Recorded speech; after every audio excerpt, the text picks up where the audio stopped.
2026 FIFA বিশ্বকাপে আর্জেন্টিনাকে সুবিধা দেওয়ার অভিযোগ ঘিরে নতুন বিতর্কের জন্ম দিয়েছে ক্রিস্টিয়ানো রোনালদোকে নিয়ে ছড়িয়ে পড়া একটি গুঞ্জন। সামাজিক যোগাযোগ মাধ্যমে দাবি করা হয় ফিফা আর্জেন্টিনাকে সহায়তা করছে, এমন অভিযোগ সংবলিত একটি পোস্টে লাইক দিয়েছেন পর্তুগিজ তারকা। তবে বিভিন্ন সূত্র যাচাই করে দেখা গেছে এ দাবির কোনো সত্যতা পাওয়া যায়নি। গুঞ্জনের সূত্রপাত এসপেহো পাবলিকো নামের একটি জনপ্রিয় ইনস্টাগ্রাম অ্যাকাউন্টের একটি ভিডিওকে কেন্দ্র করে।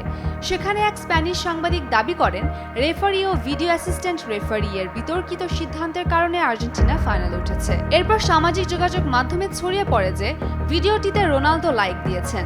তবে অনুসন্ধানে জানা যায় রোনালদোর অফিসিয়াল অ্যাকাউন্ট থেকে এমন কোনো কার্যক্রমের প্রমাণ পাওয়া যায়নি, ফলে বিষয়টি নিছক গুজব বলে বিবেচিত হচ্ছে। এদিকে পুরো টুর্নামেন্ট জুড়ে আর্জেন্টিনাকে ঘিরে ভিএআর এর সিদ্ধান্ত নিয়ে বিতর্ক চলছে। সমালোচকদের দাবি, এখন পর্যন্ত ভিএআর এর কোনো গুরুত্বপূর্ণ সিদ্ধান্ত আর্জেন্টিনার বিপক্ষে যায়নি। বিশেষ করে শেষ 16-এর একটি গোল বাতিল এবং কোয়ার্টার ফাইনালের একটি লাল কার্ডের সিদ্ধান্ত নিয়ে প্রশ্ন উঠেছে।